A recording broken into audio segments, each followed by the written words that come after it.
Welcome or welcome back to Awake and Bake, where we get high vibes, still bad at winking, and talk about the universe. I'm your host, Danny. Can I flex real quick? Because I'm getting really good at pull, and now I'm getting arm muscles. What the fuck, bitch? Bitch, it's another smoke with me, but the universe has been trying to contact you and communicate with you. And the thing is, I've been telling you guys, be looking out for signs. Be mindful of the universe sending you signs. Source told me recently, bitch, they don't even know how to look for signs. You need to go over that with them again. We need a refresher. We might have talked about this like forever and a fuck ago, but we need to go over it again just for, it's always good to re-educate ourselves. But as always, today is another smoke with me. Make sure that you have something to smoke and something to drink. We have to stay hydrated. I have my Bad ASMR water bottle. And now let's take a hit. I am smoking a Raw Garden cartridge. It's a 510 thread. It's an indica hybrid, and then it's in a Paper Planes battery.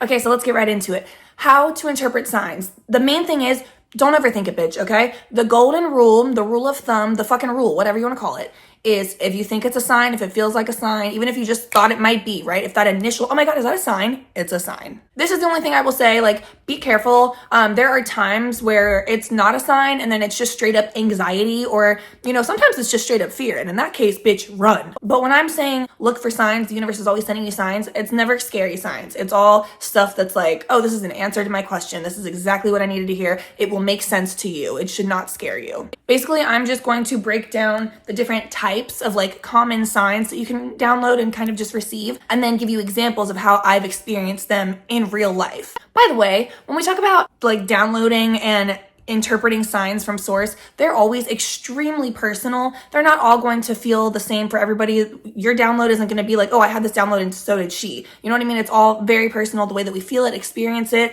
interpret it, receive it, think about it, move forward with it. It's all going to be personal. So if I tell you mine and you're like, those are stupid, chill out. Because some of mine are less deep than others, but they're perfect fucking examples. And I really do listen to the universe and ask for answers and ask for signs all the time and play around with this and use this connection that I have with the higher power. And you can too. Let's get the fuck into it. Let's take one more hit.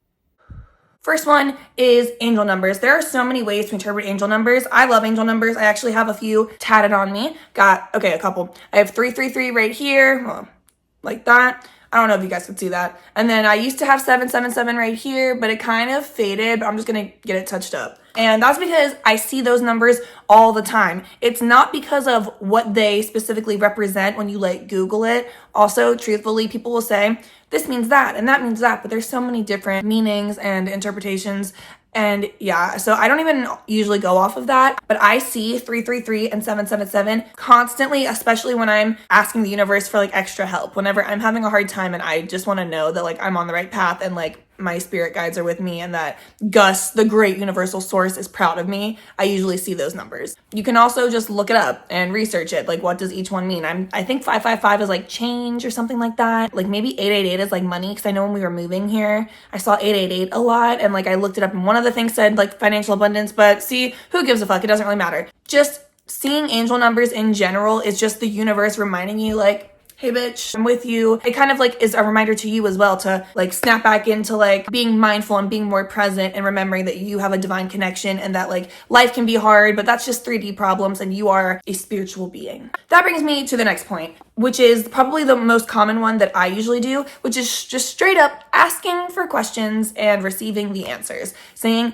hey, universe, I would like some clarity on this specific situation. What can I do? What should I be looking for? What is the answer? What are my next steps? Am I on the right path? It can be any question that you want answered, right? You ask universe, source, whatever, a question, and then you wait for the answer. Usually it comes either immediately or that day or very soon within when you ask the question. So an example of this is I was living in New York and I was in school. And my roommate, or she was my sweet mate, Winnie, shout out to you, Winnie. She was going through her own situation and her own personal battles. And she was considering making a drastic change. She said, she's Christian, right? So she asked God, she was like, God, please give me a sign that what I'm doing is the right thing to do and that I'm not on the wrong path. I'm not wasting my time. Give me a sign that I need to keep going in this direction. And a sign that would just only resonate with her. So right after that happens, that's in the morning, right? She wakes up, she's having a hard morning. We walk to class together. On the way to class, some little boy gives her a purple little flower, just runs up to her and goes, here, this is for you. just hands her this really pretty little flower. And if you know Winnie, that is just so like, that's everything. Like she would be like, what a sweet, beautiful, special moment. Oh my God, my day is made. And it was right after she asked the question and she was like, oh my God, that was God. Like that was God saying like, he was giving me this flower like on my way to class right after I asked this question. And like, he's reassuring me like, yes, I'm doing the right thing. So that was a very personal to Winter example of asking for a sign and then immediately receiving a sign. You can also get direct messages. I'm not just talking about like DMs, but like, just bear with me. It can come up in any type of way. This could be literally what you see online, text messages, conversations with friends, but it's just when someone says something, when you receive a message that's exactly an answer to your question. So my example is, y'all, I was retaking first of all, in California, they changed it like a couple years ago. You have to retake your driver's test when you renew your license. That's fucked up. That's fucked up. That's fucked up. If you're becoming a California resident or something like that. And here's the thing. I didn't know you had to do that. I thought I could just go and get my picture taken and all that. I don't know the California, I'm probably gonna get myself in trouble right now. The California laws of like when you park on a certain side of the street or like what time are you not allowed to be in certain neighborhoods or near how many inches from the curb and stuff like that. That's very specific to California. I didn't know. So I'm retaking my test, right? And bitch, I failed. I failed. I was like, no, I didn't. I'm about to retake this shit. They wanted you to come back and retake it.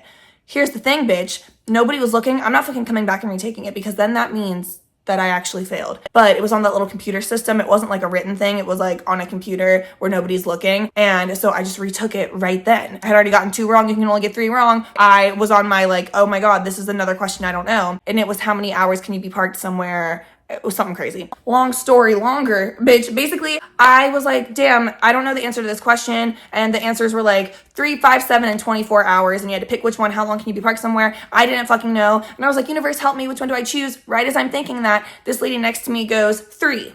It's 3. And she was not talking to me. She wasn't talking about me. She was talking about what time it was. I ended up realizing that later when I left and got in the car, and then it was like 3:10. But yeah, so I just went with it and I was like, 3, it's 3. Clicked it, got it correct, passed my fucking test. Didn't technically fail in my eyes because I went there, I redid everything, and by the time I left, I had passed. So yay! Okay, let's take a hit. I feel like I'm like rambling. Okay, let's talk about synchronicities because there are so many different types of synchronicities and I've been having so many recently. That's honestly why I wanted to make this video as well, because when I first got the thought of like maybe I should explain like different kinds of signs, I had already been thinking, damn, I'm getting so many signs and having so many synchronicities recently. How can I incorporate this into a video without just being like, hey guys, guess what? I'm getting a lot of signs recently. Like, that doesn't really do much for y'all. Example of a synchronicity is you were singing a Madonna song in the car. That's so funny. I can't even think of one Madonna song right now. You're singing a Madonna song in the car, and then when you pull up to the store, the exact song you were just singing in the car is what they're playing in the store. That's a synchronicity, right? It can be as simple as that. So a synchronicity that happened for me in 2020, this was so crazy. So it was in quarantine in 2020, and I was planning all of my tattoos that I wanted to get, and one of them was a butterfly. And I was like, yeah, I definitely want to get a butterfly, or maybe hella, I don't know, but I just know for a reason, like for some reason I've always just really loved butterflies. I understand that's a very like basic tattoo is a butterfly, but to be specific, I wanted a blue monarch. But then I decided I don't even know if I want to tattoo it. I just love it. I think I just like have this new obsession with a blue monarch. So then I'm getting a tarot reading done, and they were like, the blue monarch is really important to you. And I was like, you're right, bitch. What a funny little synchronicity.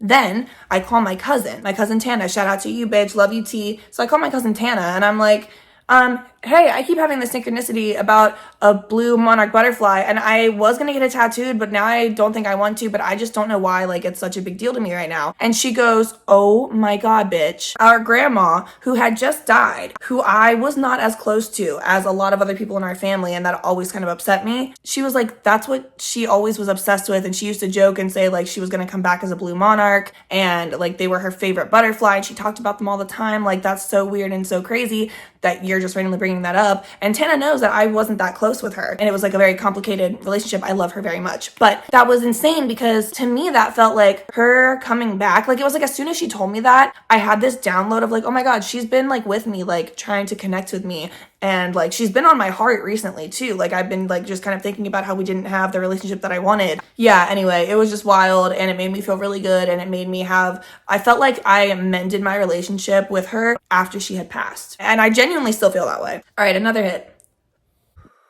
And then another sign is honestly just inspiration. Getting inspiration from people in real life, or I hate to say it, but influencers, they influence me. When you follow the right ones, okay, they can be very good influencers. Just getting inspiration from the people around you. There's a lot of times where I'm going through something and I just don't feel like my energy's right. Either I'm in a funk or I'm feeling like I need to push in a new direction and I'm not quite sure what that is and I don't know what's happening with my energy. Maybe it's stagnant, maybe it needs to, I don't know, it needs to move around. Something needs to happen, right? Then all of a sudden I'll see somebody online or in real life, like maybe like I'll meet someone and I love their energy. It's so infectious. And I'm like, holy fuck, I need more of that in my life. That spontaneity, maybe that's what they have. Or maybe they have like this excitement about simple things that I just needed a reminder of. So my last example is this morning I was listening to a podcast that my friend Sarah was on. And personally, I am a chronic overthinker. I work on it every single day. I hate to affirm it, but it's true, okay? I've always been that way. So last night, I don't know why, but for no reason, I'm having a fantastic fucking time. I was like, what if I get fucking anxious about like my life purpose? Ooh, let's do that. What if I think about, well, have you fulfilled it yet? Because like, what if you died tomorrow and you didn't fulfill it? That would fucking suck. How that led me to then thinking, oh, I'm just like a failure in general because I have multiple hobbies and I'm not just a professional who is like world famous for one specific thing. That means that I'm a failure. I know that's not true, right? But last night, I don't know what was going through my head. So then this morning I wake up and I'm like, well, that last night was an icky little anxiety moment, but we're on to a new day. Let's go shopping at Target. I'm at Target. I turned on the podcast that she was on and she was talking about how she is constantly like still creating herself, discovering who she is, trying new things all the time. And I was like, oh, and you know what? That's awesome, because that's kind of how I was feeling, is like, well, I do a lot of things and da-da-da-da. That's fine. I'm not the only one, bitch. Like, not in like a you're not special kind of way, but it's like, that's the whole point of life. We're supposed to do a lot of things. It's okay. We're supposed to experience life to the fullest. So shout out to you, Sarah. I appreciated that. It helped calm me back down. I don't know what I was going through, but thank you for helping out. And just, she was telling her story about how she got to where she is right now, and it was very inspiring. So then to have her say that, I was like, nice. Okay. So hey, somebody that I look up to, that's great. That's fantastic. She just validated me. Thank you, universe. I feel like she was a quick channel for me from source through Sarah to me. So thank you. This is giving old person. This is giving nowadays, right? Right? I honestly wish that this was like a sign of endearment, because when I'm mad, I'm never like, ugh, like, but when I'm like trying to be cute or I'm like, hey, bitch, like it might just be me. But I love a good middle finger. It feels so good. I'm like, I just want to. Anyway, thank you guys so much for watching. Please like, subscribe, tell your friends, tell your grandma, and as always, stay high.